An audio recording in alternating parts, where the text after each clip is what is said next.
Tardes, doctor. Buenas tardes, doctor. Buenas tardes a todos. Espero que se encuentre bien.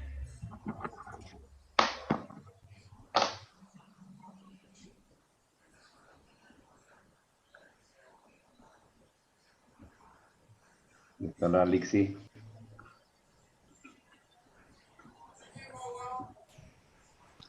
Presente, doctor. Aquí estoy. Hola, Lixi. ¿Cómo está? ¿Bien? ¿Mejor? ¿Más tranquilita? Sí, doctor, ya mejor. Gracias. Me alegra que esté mejor. Muy bien. Bueno. La verdad es que me he enterado de que somos muchos, hemos entrado bastante. De todas maneras, bueno, ni modo. Yo pensaba en tener mínimo 50, pero se pasaron los de la Gabriela, se pasaron los que inscriben. No es culpa de ustedes, es del sistema.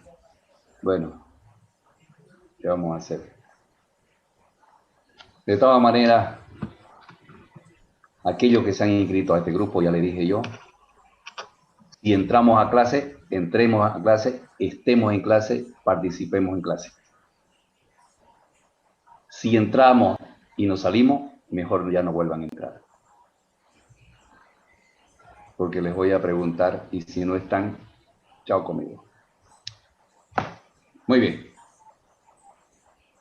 A ver, no es fácil empezar a dar la primera clase, porque yo necesito siempre que para hablar de algo que es importantísimo como es la ginecología y la obstetricia, tenemos que empezar por algo. Por una célula que termina siendo un bebé, que termina siendo un feto de 9 meses, que termina en parto. Entonces, todo tenemos que meternos a la cabeza eso, que no es simplemente que nacemos y salimos y se acaba el problema. Hay que buscar cómo nos hemos formado. Hay que buscar cómo hemos empezado. Entonces, si hablamos nosotros de las células germinativas primordiales, que son las células importantísimas, y que esto habla más que todo en embriología. Saben ustedes que el desarrollo de un individuo, el desarrollo de una persona empieza con la fecundación. La fecundación, la unión del espermatozoide con el óvulo, los mismos que van a formar en la unión de estas dos células, van a formar el cigoto. Ese cigoto fundamental que viene de la fecundación. Todos los gametos, tanto masculino como femenino, provienen de las células germinativas primordiales. Métanse a la cabeza lo que les estoy diciendo. ¿De dónde provienen los gametos masculino y femenino? De las células germinativas primordiales. Estas células germinativas primordiales que se forman en el epiblasto. ¿Qué quiero decir del epiblasto?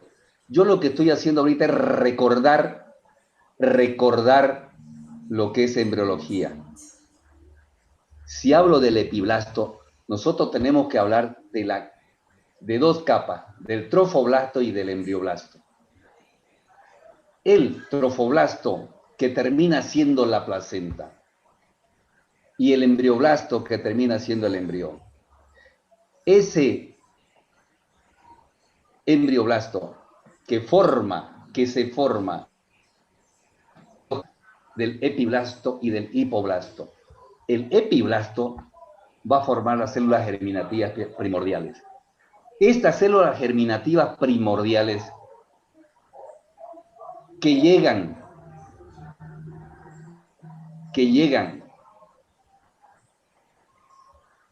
al saco vitalino en la tercera semana de desarrollo, van a ser los que van a ir formando y multiplicándose para formar lo que es el gameto masculino y femenino. Quiero decir, espermatozoide y óvulo. Durante la cuarta semana de desarrollo, estas células germinativas primordiales llegan al saco vitelino Y de ahí van a ir migrando hacia la quinta semana y van a ir migrando y van a ir multiplicándose. ¿Para qué? ¿Cuál es el objetivo? De formar la gametogénesis. ¿Qué quiero decir? Gametogénesis, origen de los gametos, tanto masculino como femenino. Además de eso, de la gametogénesis, va a incluir una división importantísima que se llama la meiosis. Entonces, el objetivo de la meiosis es la reducción de los cromosomas 23 y 23. ¿De acuerdo? Para que lleguen así a acabar siempre siendo los gametos maduros. Ahora, ya sabemos cuál es la gametogénesis, que empieza con las células germinativas primordiales que se forman en el saco vitelino a partir de la capa del epiblasto, que llegan a la cuarta semana de desarrollo, empiezan en la tercera semana de desarrollo en el saco vitelino y migran hacia las gónadas, van migrando hacia las gónadas y van multiplicándose. Va habiendo una mitosis. Esa mitosis va a hacer de que haya multiplicación de las células y además de eso hay una meiosis. Es otra división, pero para la reducción de los cromosomas. Teoría cromosómica de la herencia. Ustedes lo han leído eso. ¿Qué quiero decir? Todas las características de un individuo están determinadas por los genes. En algunos libros dice, las características de un individuo están determinadas por los genes. En los 46 cromosomas que tienen más o menos unos 100.000 genes. En otro libro dice 23.000. O sea, dependiendo de la edición, no importa. Pero lo que sabemos nosotros y lo que queremos aprender es que las características de cada uno de nosotros, que estamos en la clase, lo determinan los genes. ¿De acuerdo? En las células somáticas, los cromosomas aparecen en 23 pares homólogos, 23 y 23, 23 y 23, 23 pares homólogos, este dedo con este dedo homólogos, esos 23 pares de cromosomas, que sumando los 23 hacen 46.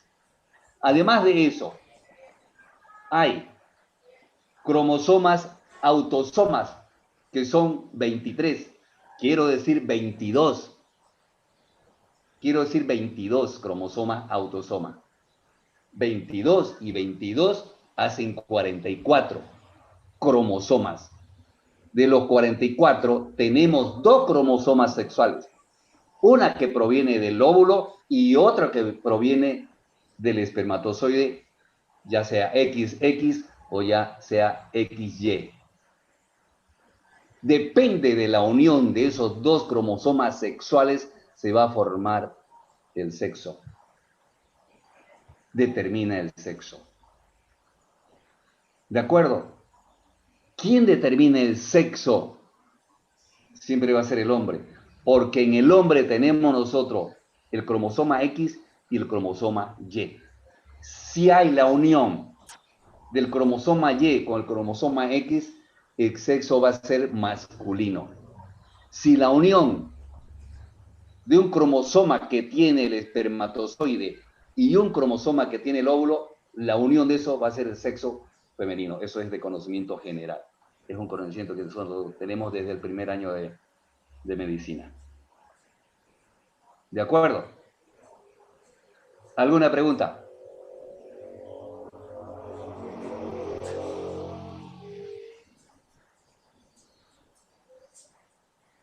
¿Alguna pregunta?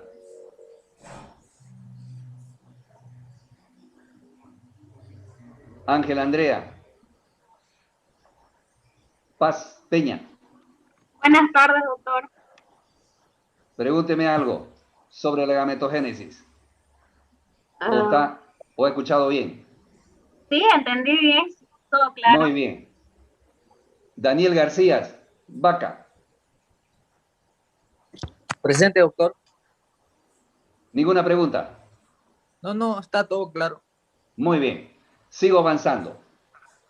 Nosotros en la formación de estos gametos masculino y femenino vamos a tener dos procesos importantísimos. Una es la mitosis y otra es la meiosis. ¿Qué es la mitosis?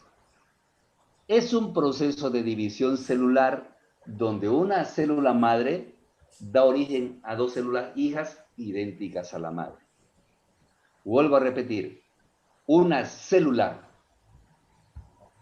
da origen a dos células hijas idénticas a la que le está reproduciendo. Con la misma característica y con la misma cantidad de cromosomas, con 46 cromosomas una hija y 46 cromosomas la otra hija. 46 cromosomas.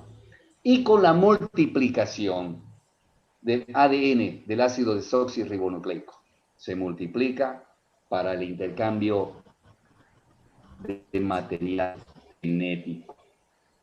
Sabemos nosotros que, y lo han llevado ustedes en histología, lo han llevado, como que la mitosis tiene 4 fases: la profase, la metafase, la anafase y la telofase. Son 4, cada una con sus diferentes características importantes para la formación y la multiplicación de las. ¿De acuerdo? Entonces, la mitosis es la división celular, donde una célula madre da origen a dos células hijas idénticas a la madre con la misma característica, con 46 cromosomas y con la multiplicación del ácido desoxirribonucleico o el ADN. ¿Qué es la meiosis? Otro proceso de división celular donde su objetivo es la reducción de los cromosomas. Reducir los cromosomas. ¿De acuerdo? Se reducen los cromosomas 23 y 23. Pero la meiosis, para llegar a eso, tiene 2 divisiones. Meiosis 1 y meiosis 2. La meiosis 1 tiene 2 características importantes. No se olviden de todo lo que les voy a decir, que son preguntas de examen. La meiosis 1 tiene 2 características importantes: el entrecruzamiento y el apareamiento. El entrecruzamiento y el apareamiento. Esas son las características importantes de la meiosis. ¿Por qué son importantes? Porque tenemos 22 pares de cromosomas sexual, 22 cromosomas autosoma. Cada cromosoma tiene que buscar su pareja. Tiene que buscar su pareja. Tiene que haber entrecruzamiento para llegar a un final feliz, para que los cromosomas sean homólogos, sean idénticos y no hay alteración cromosómica. ¿Qué quiero decir? Que la meiosis es importantísimo con sus 2 características: el apareamiento y el entrecruzamiento. ¿Qué hacemos nosotros como persona? ¿Qué hago yo como hombre? ¿Qué hace Daniel como hombre? ¿Qué hace Ángelo como hombre? ¿Qué hace, bueno, los que están en el grupo, los hombres? Buscamos una pareja. Buscamos una pareja. Tanto así que algunos buscamos solamente una y con esa nos quedamos. Esa es la pareja, el homóloga. Nos casamos y tenemos hijos. Ese apareamiento tiene que ser exacto, aunque no se puede vivir exactamente con una mujer que sea del mismo tamaño, que sea flaco como yo o gordo como otro.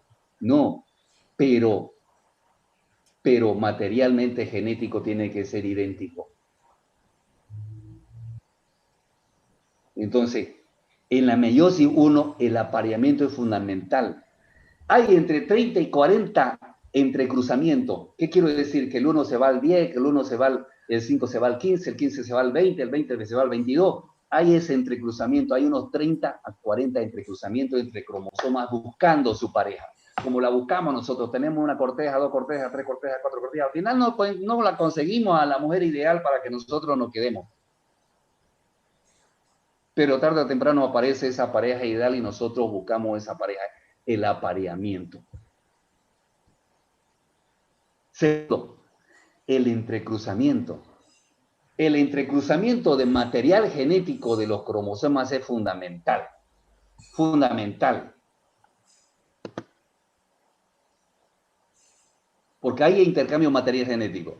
Nosotros con nuestra pareja intercambio material genético y tenemos un hijo, tenemos 2 hijos, 3 hijos. Más o menos un ejemplo que les doy para buscar el intercambio de material genético que tiene que suceder. Ese intercambio de material genético.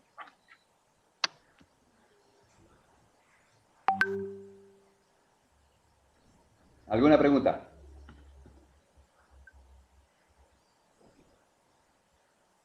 Antonio Lucas. Doctor, buenas tardes. Y una pregunta. Muy bien. Seguimos entonces. Carla Morejón. Sí, doctor. Buenas tardes. Muy bien. A ver. Bueno, es que yo lo estoy haciendo tan bonito que lo tengo, perdón, no tan bonito, sino tan sencillo, que lo que quiero es que eso sea el apareamiento de los 22 autosomas, de los 22 cromosomas sexuales del espermatozoide y de los 22 autosomas del óvulo. ¿De acuerdo? Esos se aparean y forman 44. Pero nos faltarían 2, que son los cromosomas sexuales. Esos cromosomas sexuales, ya le dije, pueden ser XX o pueden ser XY, y determinamos el sexo. Pero no siempre sucede así. Nosotros tenemos las alteraciones o las anomalías congénitas. Entre las anomalías congénitas que nos puede llevar a una alteración de los cromosomas, que nos puede producir en un mismo embarazo, en un embrión, nos puede producir aborto por la alteración morfológica que tienen estos embriones o este feto. No se olvide que embrión, estoy hablando de embrión, que es hasta las 8 semanas. Desde la 3ª semana hasta la 8ª semana hablamos de embrión, de embriogénesis, organogénesis. Y si hablamos de feto, hablamos desde la 9ª semana hasta que sale ese feto, que termina siendo parto. Lo que queremos es que nosotros salga bien ese producto. Entonces, hay anomalías cromosómicas, pero quiero que se metan a la cabeza que pueden haber abortos espontáneos, dice una mujer por ahí, por ejemplo, doctor Encina, ¿sabe qué? Hace 2 meses atrás, yo perdí un bebé, estaba de 8 semanas. Estaba de 8 semanas. Y lo perdí, se me salió. ¿Qué habrá pasado? En los estudios anatomopatológicos de esos abortos espontáneos que se le salen y la mujer llora porque se le salió, porque quería ese bebé, hay alteraciones cromosómicas. Entre las alteraciones cromosómicas nosotros podemos tener o clasificarlas en numéricas 1 y 2 en estructurales. ¿Cuáles son las alteraciones cromosómicas numéricas que no pueden producir un aborto? El síndrome de Down, el síndrome de Turner, son trisomía, la trisomía 21, que es el síndrome de Down, que ustedes lo conocen, o el síndrome de Turner, que es 45X, que es de la mujer. Son alteraciones cromosómicas numéricas las que nos van a producir alteración morfológica o nos pueden producir aborto. Entonces, ¿cuáles son las alteraciones o las anomalías numéricas? Entre esas tenemos nosotros que se pueden presentar en la meiosis, tanto en la meiosis 1 como en la mitosis pueden presentar alteraciones cromosómicas. Estas alteraciones cromosómicas pueden ser por la falta de disyunción del cromosoma, por la falta de separación. No se separa, se unen, viene otro y se suma más y hacen una trisomía, tres cromosomas. Y hacen la trisomía 21, hacen la trisomía 13, hacen la trisomía 18, síndrome de Patau o de Edward, que pueden llevar a un proceso de aborto espontáneo. ¿Cuáles son las alteraciones cromosómicas numéricas? Y quiero que se metan a la cabeza bien. Si no lo aprendieron en embriología, en estas dos clases que vamos a tener en embriología lo vamos a aprender. ¿Cuáles son las alteraciones cromosómicas numéricas? Trisomía 21, síndrome de Down. Son numéricas porque son cromosomas 47 cromosomas, no son 46. No nos olvidemos que son 22 cromosomas autosomas que se unen, hacen 46 más 2 cromosomas sexuales. Hacen 46. Aquí tenemos 47, por eso es que aparece el síndrome de Down. Ahora, hay otra trisomía del cromosoma 18, igual, o síndrome de Edward, el trisomía 13, que es síndrome de Patau. Ya tenemos 3. La trisomía cromosómica de síndrome de Klinefelter. El síndrome de Klinefelter, nunca se olviden que se presenta en la pubertad. No precisamente cuando la mujer está embarazada en las 8 semanas. Este producto, este feto sale, vive y se presenta. Esta alteración cromosómica se presenta en la pubertad, el síndrome de Klinefelter. El síndrome de Klinefelter es en el hombre, que produce esterilidad, que produce ginecomastia. Son alteraciones que se van presentando en la pubertad, pero en el sexo masculino. En el sexo femenino se presenta el síndrome de Turner o de Turner, como está escrito. Síndrome de Turner o de Turner, como se lee. Que es una monosomía porque es 45X. ¿Qué quiero decir monosomía? Porque quedamos sin un cromosoma. Si normalmente tenemos 46, aquí se ve 45. Pero esta alteración cromosómica numérica se observa en la mujer, también en la pubertad. Estamos clasificando las alteraciones numéricas cromosómicas que producen aborto espontáneo y otras que se presentan en la pubertad. Síndrome de Klinefelter y el síndrome de Turner. En la mujer produce digenesia gonadal. ¿Qué quiero decir? Digenesia gonadal quiere decir que no hay ovario. No tiene ovario. De estatura pequeña, gordita, pequeña, con retardo mental. Bueno, hay que ver la clasificación de muchas alteraciones. Puede tener alteraciones cardiológicas, como viene el síndrome de Down. El síndrome de Down puede llegar a tener 45 años, 50 años, dependiendo del tipo de morfología, de alteración morfológica que tiene, renal, cardiológica, neurológica, que puede tener ese síndrome de Down. Que puede tener ese síndrome de Down. El síndrome de la triple X también es otro tipo de síndrome o de anomalías cromosómicas numéricas. Tiene 47 XXX. El síndrome de la triple X. ¿Cuáles son las anomalías estructurales? A ver. Ya hemos visto las cromosómicas que son graves.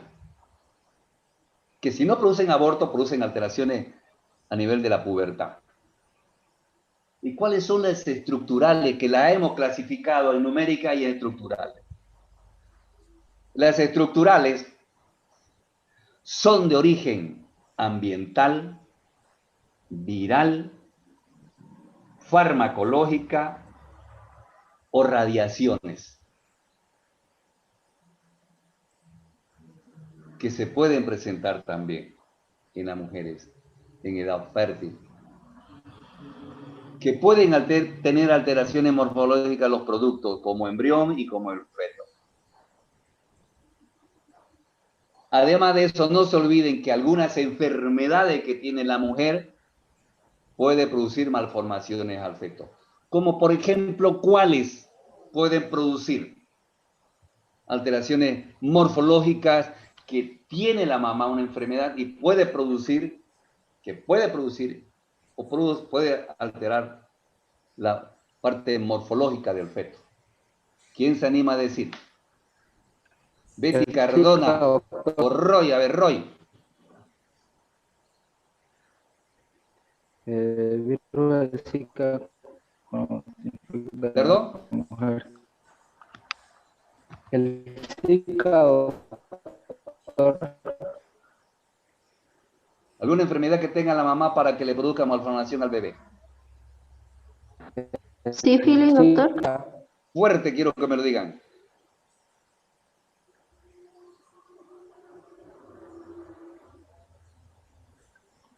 Sífilis, doctor. Sífilis. ¿Qué más? Que decía mi compañero lo que es el Zika. También el Zika, qué buena idea, que puede producir un proceso viral. También puede Doctor, producir. el toxoplasmosis.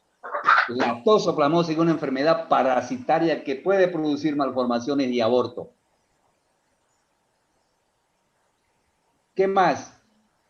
Otra. El Que alcoholismo, siempre le doctor. decimos a una mujer, no se vaya a embarazar porque su bebé lo va a perder o va a nacer mal. Cuando nacen gordo, macrosómico, gordito de 5. ¿Qué es? ¿Diabetes? La diabetes, Adriana.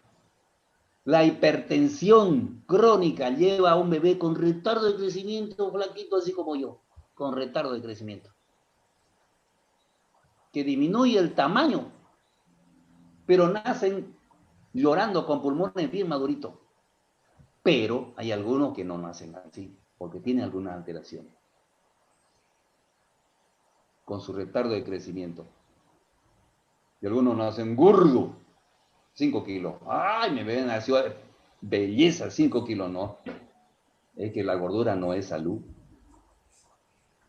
Un bebé gordito le llama la atención al pediatra. ¿Por qué nació gordo? Y pregunta, ¿es diabética la señora? No, no es. O es. Y hay que hacerle tratamiento y hacerle un seguimiento a ese bebé que nació con 5 kilos. De 4 kilos para adelante ya el pediatra tiene que hacer su control de glicemia a ese bebé y hacerle seguimiento. Si se corta la clase, descansamos 5 minutos y volvemos a entrar para que yo también recupere. Estoy empezando a hablar y yo cuando empiezo a hablar no paro, soy como los políticos, lo único que no miento. ¿De acuerdo? Si se corta, descansamos 5 minutos y entramos después. ¿Estamos de acuerdo? Está bien, doctor. Muy bien. De acuerdo, Entonces ya doctor. tenemos. ¿Qué enfermedad viral? Pues ya me dijo alguien por ahí, un proceso viral que puede producir microsomía, ceguera, que es el Zika. ¿Qué otro proceso viral también puede producir, que es de tipo ambiental? Es una alteración de origen estructural. ¿El labio leporino es estructural o es cromosómico? ¿Qué opinan ustedes? ¿El labio leporino de un bebé puede ser estructural o puede ser cromosómico? ¿Qué opinan ustedes? ¿Qué han escuchado? Miguel Ángel, que salió en la pantalla, a ver. He escuchado, doctor, que puede ser de tanto genético como por algún virus o alguna toxina de algún virus.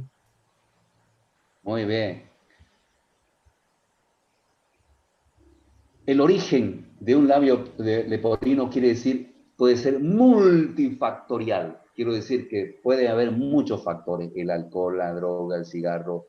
Pueden haber muchos factores para que contribuya a que haya ese tipo de lesión. Quiero a los que están entrando ahorita que entren temprano, que entren con nosotros para que no nos corten la inspiración. Ya estamos casi terminando el tema de ahorita, de los minutos que nos quedan. Entonces no se olviden las alteraciones morfológicas que tiene el feto y que pueden producir abortos. Son las alteraciones cromosómicas numéricas y las estructurales. ¿Cuáles son las estructurales? Se las repito: ambientales, farmacológicas, virales y radiactivas. Han leído de las enfermedades morfológicas radiactivas que fueron Hiroshima y Hashimoto en el Japón cuando lanzaron la bomba atómica, y hubieron muchas malformaciones. Creo que hasta hoy tienen problemas todavía. Había un medicamento, no sé si lo leyeron ustedes en su libro de Latman, que los médicos en el Japón le daban medicamento para que esa paciente no vomite. La talidomida, un medicamento que producía alteraciones de los miembros. Entonces, pueden haber medicamentosas también.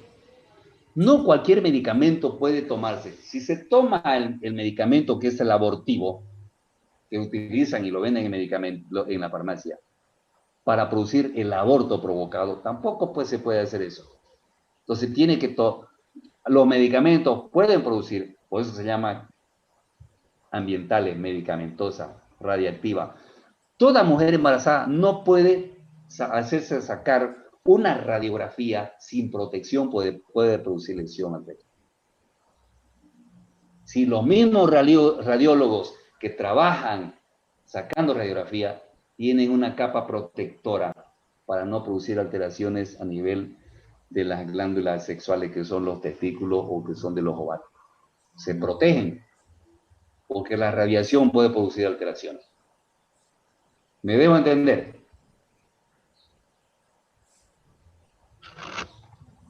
¿De acuerdo?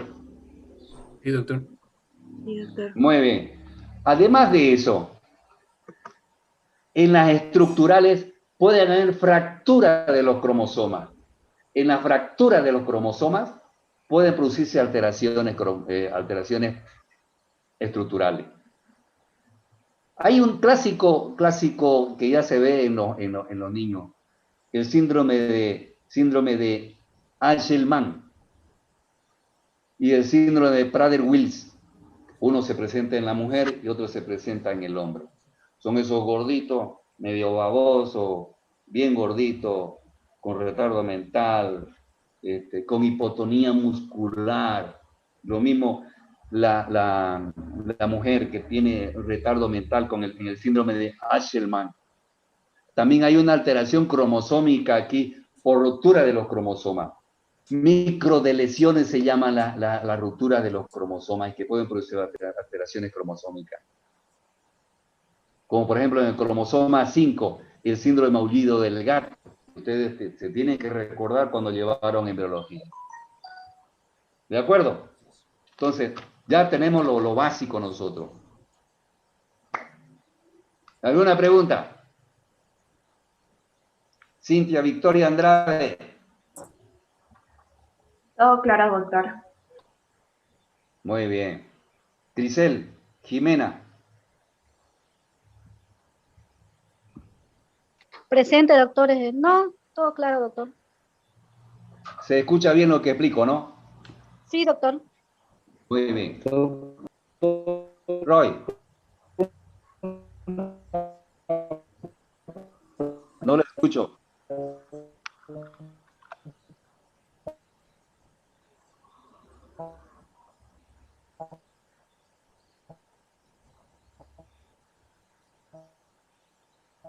No le escucho, Roy, perdón, no le escucho. Debe ser su internet, doctor, de Roy. Ah, debe ser. Algo quiere en las anomalías estructurales. Está desactivado el audio. Sobre la fractura de los cromosomas en las anomalías. ¿Perdón? No le escucho. No le escuché. Yo creo que ya va a mejorar su audio.